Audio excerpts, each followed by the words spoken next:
Good morning. My name is Judy Oliver. I'm a kind of older lady. Recently rejoined this group after a 40-some-odd year absence. I'm kind of short and fat, old, short and fat, and I use she, her pronouns. Before we begin the service this morning, we have several announcements. Today, after the service, we will gather for our monthly friendly feast, a potluck-style meal. You're all invited to stay for food and conversation. Please remember to let those with small children or mobility issues and the elderly get in the food line first. My granny was 102, and the Senior Citizen Center always let her go first. Our next new member welcome will be on the first Sunday of April. If you're ready to join us in active membership at First UU, be sure to pick up some information on the membership circle table today. Join us Friday, March 15th for the Ides of Pie fundraiser. Enjoy some delicious soup and pie with a night of intergenerational fun and chances to win prizes. Ask Sherry Buchanan or Colin Jensen for more details, and check the What's Up email for a link to buy tickets. Tickets can also be purchased by placing a check or marked envelope in the basket today. $10 for adults, $5 for 5 to 12-year-olds. The Valentine's Day event made a profit of $443.59.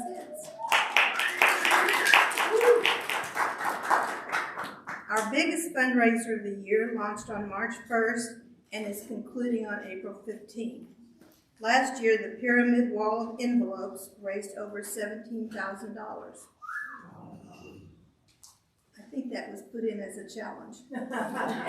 Wouldn't it be grand to raise even more this year? To participate, select an envelope from the main hallway, deposit your donation into the envelope, and put the envelope in the basket. Or you may make your donation by clicking the link in What's Up. Proceeds from all these fundraisers will be used for the 2024 front garden project and future needs such as a new roof, manufacturing the parking lot, and air conditioning. Thank you for your consideration and support. And now Babs will take it from here.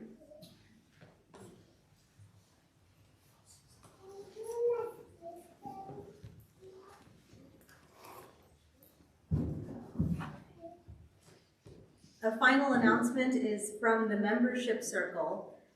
A month ago on Friendly Feast, after Friendly Feast, we had the engagement fair where we set up tables around the room and we got to talk about the different programs that we have going on. It was really well attended, and several folks actually filled out what we call the engagement fair bingo card, and which were being passed out throughout. So I apologize if you didn't get one of those, something we learned for next time.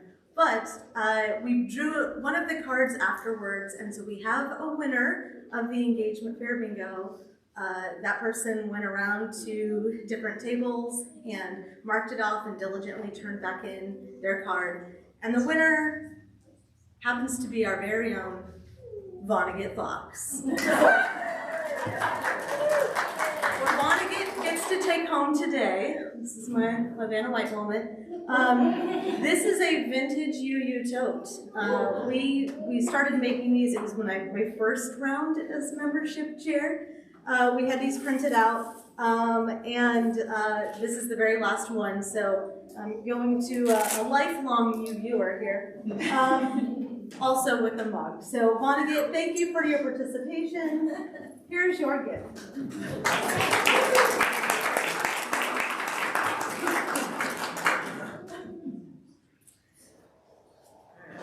Well, let us now center ourselves in this sacred time and space as we enjoy the brief interlude from Eva, our pianist.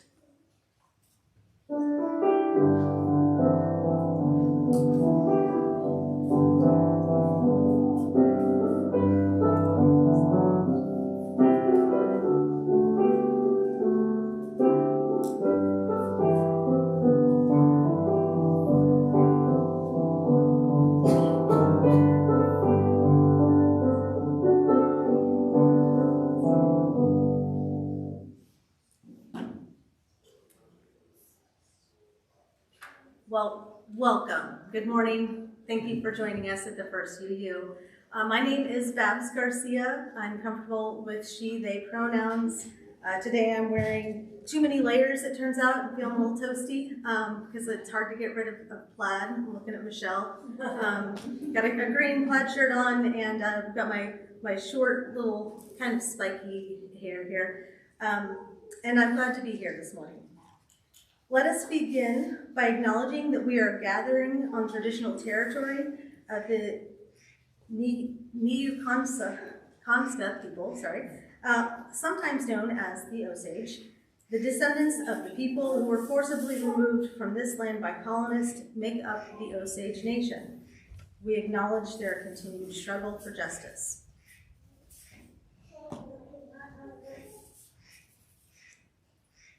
The chalice lighter in the sanctuary this morning is Era Schnelly.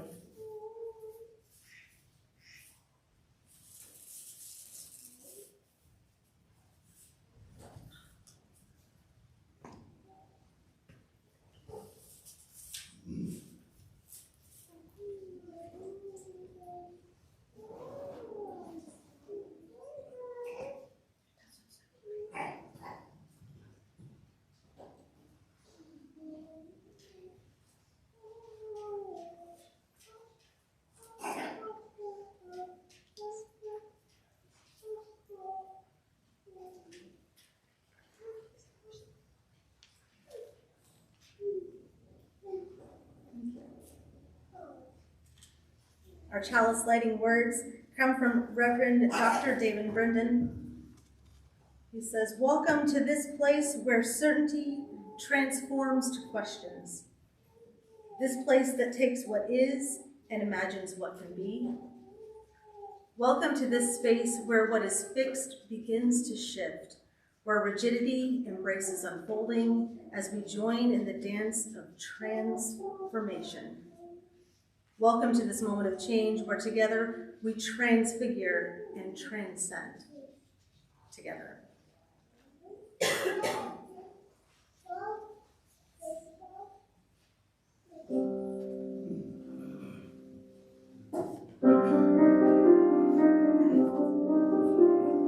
Chalice, chalice burning bright, help us see and do what's right. Give hope and comfort with your light. Chalice, chalice burning bright. Chalice, chalice burning bright. Help us see and do what's right. Give hope and comfort with your light. Chalice, chalice burning bright.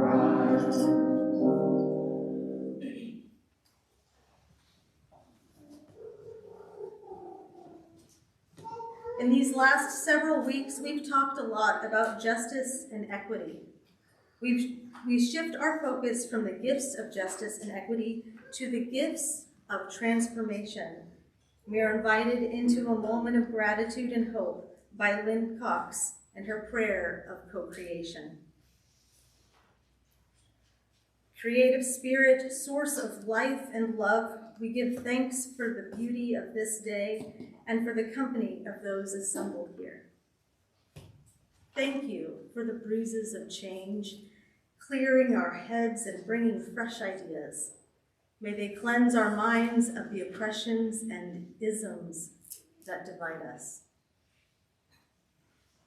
Thank you for the flame of hope, the heat of righteous anger, the warmth of compassion, and the fire of commitment. May they bubble in the cauldron of transformation.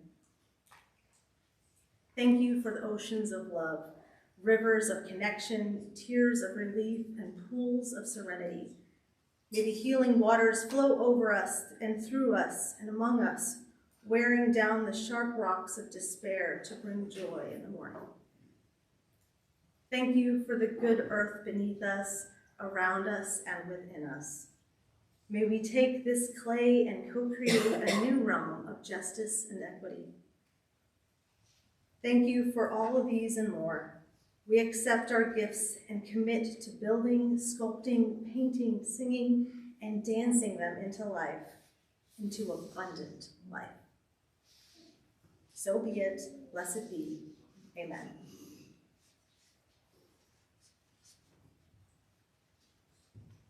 In our whole worship services, we will be taking one song or hymn and leaning into it, learning it as a community over the course of a month. This helps us as a whole community, not just the choir, to become immersed in and learn the music. So for March, we will be learning the song, Love Will Guide Us. It is number 131 in the Gray Hymnal, and I invite you all to rise in body or spirit and sing all 3 verses.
I use she and they pronouns.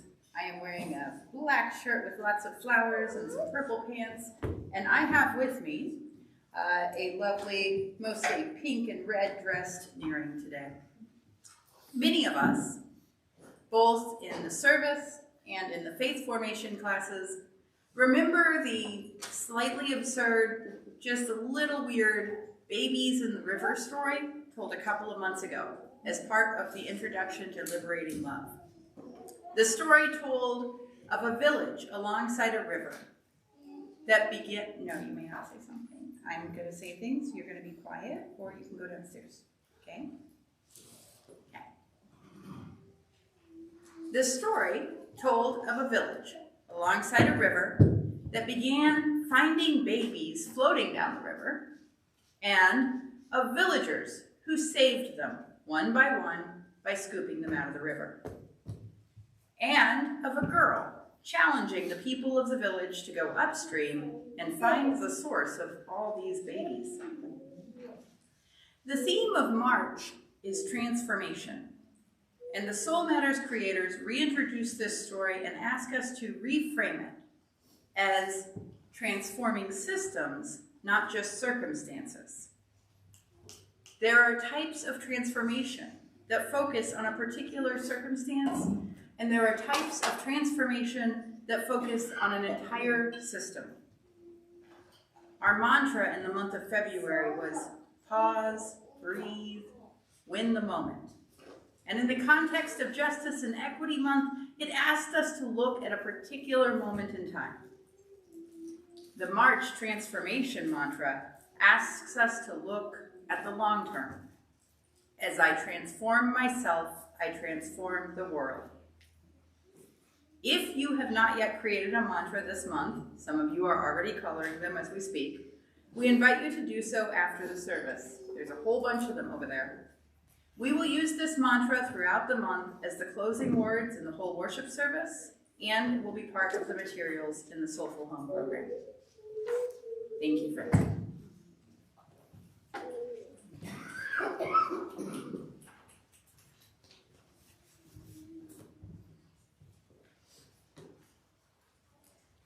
As Kristen Collins tells us, we give to remind ourselves how many gifts we have to offer. We give to remember that we are part of something bigger than ourselves. We give because we believe in music and sacred space. We give with faith that together we have enough. We will now receive an offering for the support of this religious community and its work in the world. You are invited to give generously and joyfully as you are willing and able. If electronic giving is your preferred method, or if you are on Zoom, virtual giving options are available via our website, springfielduu.org. The offertory is More Love, in an arrangement by John Prescott, sung by the choir.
It's different. Marilyn was taking a selfie with the camera.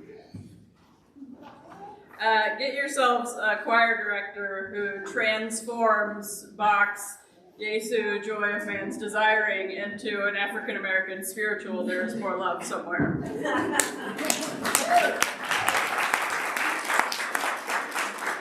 And a choir that rolls with it and presents it beautifully. Thank you so much. Good morning, I am Reverend Michelle Scott-Huffman. My pronouns are she, her. I'm the minister here at First UU. I am a middle-aged woman of pale skin and dark, short, spiky hair, with no plaid on today. Babs is standing in for me. Gray pants and a red shirt, and happy to be here with you today. So in case you didn't know this by now, and if you've been here, more than a month or so, you probably do, I'm a big fan of the Soul Matters small group materials that some of us dabble in throughout the month and then gather together at the end of a month to have conversations about the ways that we were impacted by the spiritual exercises and the questions presented in the Soul Matters material. So if you're in this room and you've been a part of, or you're currently a part of a Soul Matters small group, will you raise your hands? Okay, so those of you who don't know what I'm talking about, these are the people you need to talk to during lunch today. At the beginning of each month, when we introduce a new theme, I often look to the introduction of the Soul Matters small group materials for some nugget of wisdom or piece of inspiration to include in the message. And today I couldn't just choose a sentence or two, so you get the whole thing. Here it goes. Henry Frederick Ariel writes, "Let mystery have its place in you. Do not always be turning up your whole soil with the plowshare of self-examination, but leave a little fallow corner in your heart, ready for the seed the winds may bring. And reserve a nook of shadow for the passing bird. Keep a place in your heart for the unexpected guests, an altar for an unknown God." The Soul Matters team writes, "Make a bit of room. Leave a little space." That may not sound like anything radical or revolutionary, but it turns out that it's one of life's favorite ways to make us into something new. Be cautious with those cultural messages about aggressively tilling and turning up your whole soil. Watch out for all the heroic talk about striving and perfecting, struggle and control. Much of the time, transformation is a much subtler art. It's about stillness, listening and waiting to be led, not fighting with yourself and others to make sure you are in the lead. In short, when it comes to transformation, the message of spirituality is be careful with what you've been taught and told about transformation, because much of it takes us in exactly the wrong direction. Our challenge as communities of transformation is to remind each other to take those different tacks, such as it's about breathing rather than becoming better. It's about patience, not perfection. It's about depth, not dominance. It's about attention, not improvement. That part about attention instead of improvement is especially important. It's so easy to get transformation mixed up with fixing. And fixing is transformation's biggest foe. Trying to purify or perfect ourselves is the surest way to stay stuck. The pursuit of purity and perfection focuses on our inadequacy and inferiority, causing us to overlook those unexpected guests that Henry Frederick speaks of. And friends, we don't want to miss those unexpected guests. Those seeds brought by the wind and those passing birds are the partners that make transformation possible. They help us notice new paths. They invite us to walk with a new step. They awaken in us new songs. They remind us that transformation is not something we do alone. They assure us that transformation doesn't have to be a long and lonely struggle, but instead can be more like learning a new dance with a new friend. All we have to do is trust. Take the hand of that unknown God and follow its leads. So friends, this month, leave some room on that dance floor of yours. Keep your eyes peeled. See attention and attending as your greatest assets and tools. And when that unexpected guest reaches out its hand, don't be afraid. That's where their words end and my words begin. Transformation is one of our Unitarian Universalist values, and I would say a goal of most of our religious and or spiritual pursuits in life. I've always been amazed that some of the folks who are deeply into religion, particularly some kind of fundamentalist experiences of religion, that those religions claim transformation as their highest value, and that people who are adherents of them are so entrenched in not being changed, in holding on to what we know.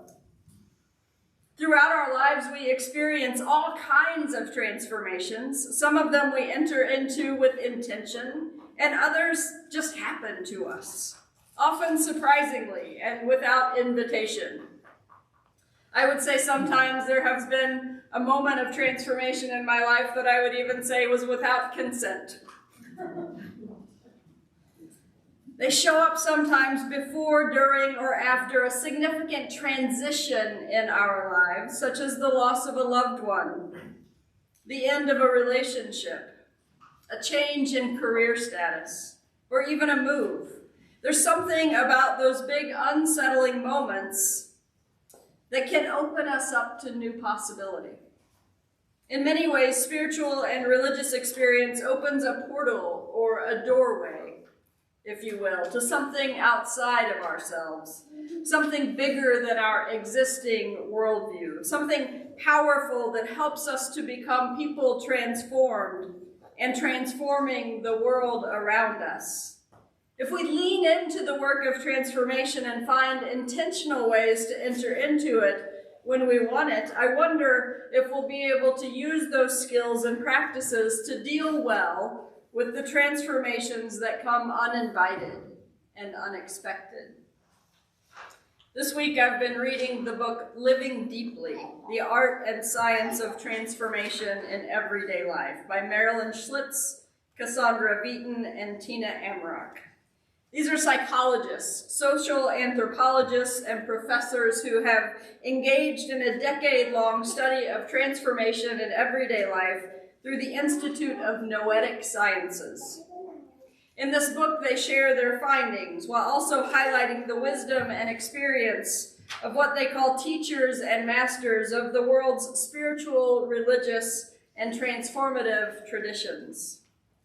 As I was reading, I was struck by their description of the process by which we become open to new information and allow it to shift our understanding and worldview in a way that changes us, our thoughts, our actions, our behaviors, often permanently.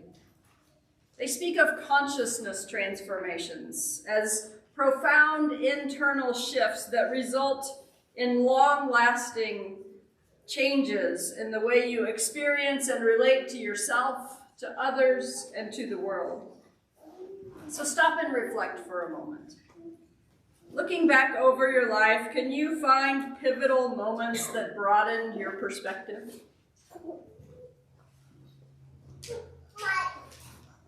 Have there been times in your life that you identify as turning points? Moments after which you saw the world in a more open and generous light? Have you ever felt connected to something greater than yourself, and in that connection felt self-centeredness slip away? Or have you noticed a more gradual process, where over a period of months or years, you changed the way you viewed yourself and the world little by little? I suspect that all of us have had all of those kinds of experiences. As I reflect, I can mark both the moments and the seasons that were rich with transformation in my life. The moment in a church service where the glorification of the tactics of war in the midst of our communal worship shocked me into an awareness of my own pacifism. The season in which many eye-opening conversations helped me to come to terms with my identity as a woman who loves a woman. Holy moments with people of various religious traditions that opened me up to a transcendent truth that is beyond my own belief system or realm of lived experience. The season during which I came to understand my vocational calling to a life of ministry. Those mystical moments in nature that stop us in our tracks and force us to see the immense beauty and interconnectedness of all things. When we are suddenly outside of ourselves, experiencing something so much bigger than the world that we typically inhabit. Those are the moments where transformation gets seeded. Now, as folks who pride ourselves on rationality, we will likely work pretty hard to avoid such interruptions to our own planned and well-executed forward progress. But even for us deeply rational beings, the muse can be sneaky and persistent. And these windows of transformation will open from time to time. When we experience a doorway to transformation, it's an invitation. The experience itself often presents us with information that is outside our own worldview, our belief system, our knowledge base, or our lived experience. This leads us to a place of disintegration. Like, wait a minute. This doesn't match what I thought I knew. In this moment, or this season, is the invitation. What we do with this new experience or information is what determines whether there will be transformation or not. According to Jean Piaget, our brain is doing all kinds of background work in this time and can either assimilate the information, which often means rationalizing, making justifications, or otherwise integrating the new information into what we already believed to be true. Or we can accommodate the new information. To accommodate new information is to grow and to stretch, to make room for this new way of seeing the world, which then often results in new language, new actions, and new commitments. Incidentally, this is true for us as individuals and as groups of us gathered together in community. In what we have talked about here as beloved community, we don't attempt to assimilate new people into who we already are and what we already know we believe, but we create the space for accommodation, wherein each new member of the community changes who we are and what we are about, sometimes in tiny, minute ways, and sometimes in ways more significant. We have a little musical underlying raspberry sound. When we individually or communally allow ourselves to be changed by this new information, we experience transformation. But as we know from learning to be in community with people who are different from us, the moment of our inspiration or disintegration is not the end, it's only a beginning. As wonderful as these moments and seasons can be for us, transformation is something that must be lived into and worked into as we accommodate our new learnings into who we are and who we want to be in the world. As it turns out, sometimes the work is hard and unsettling, and we want to give up at times and just go back to what we know, because it was easier. But brain science tells us that when we do that, we go back not just to what we know, but to a more rigid assertion that what we knew all along was true and has less opportunity to be challenged in the future. It also tells us, brain science, that when we push through that desire to go back to what was comfortable and known, to get to expanded knowledge, we actually change our brain structure in ways that make future learnings and growing more likely. There are some tools that will help us to till this soil, or soul, if you will, to create in ourselves a more fertile ground for transformation. The tools that we seek to make available to ourselves include curiosity, inquiry, creativity, introspection, and inner authority.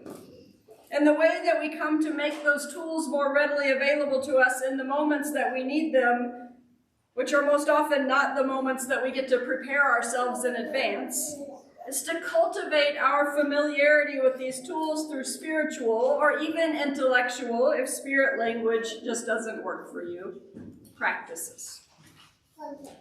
These might include group rituals, like what we do here on Sunday mornings when we light our chalice together, and when we share opening words, and when we drop stones into water and watch it ripple out and remember the ways that the joys and concerns of those who are part of our community also are touching our lives.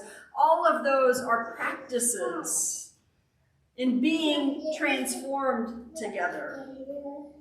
They might be meditative practices, silence and solitude, singing, praying, dancing, drawing, painting, hiking, physical exercise.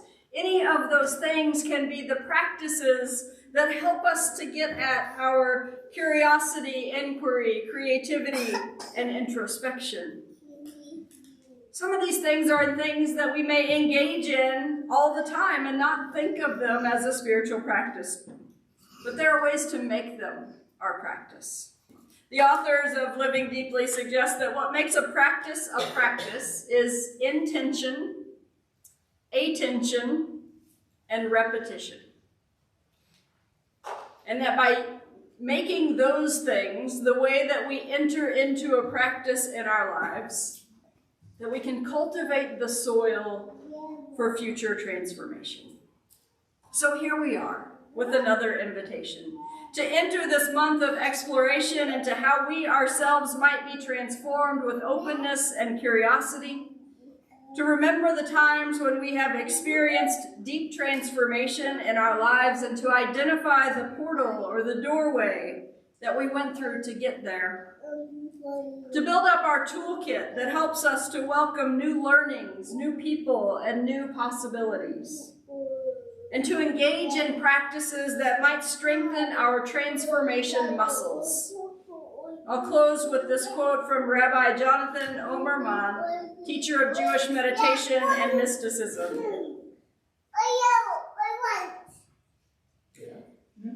The question is, what do you do with the epiphany?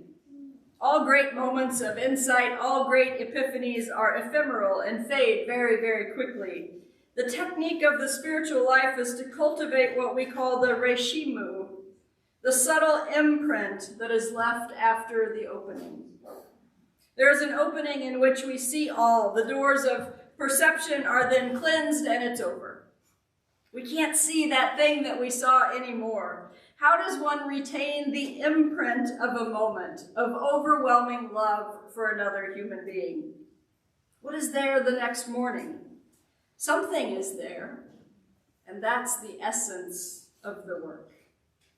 May we together cultivate the reshimu and emerge from this month more ready to retain the imprint of our great moments of insight and growth.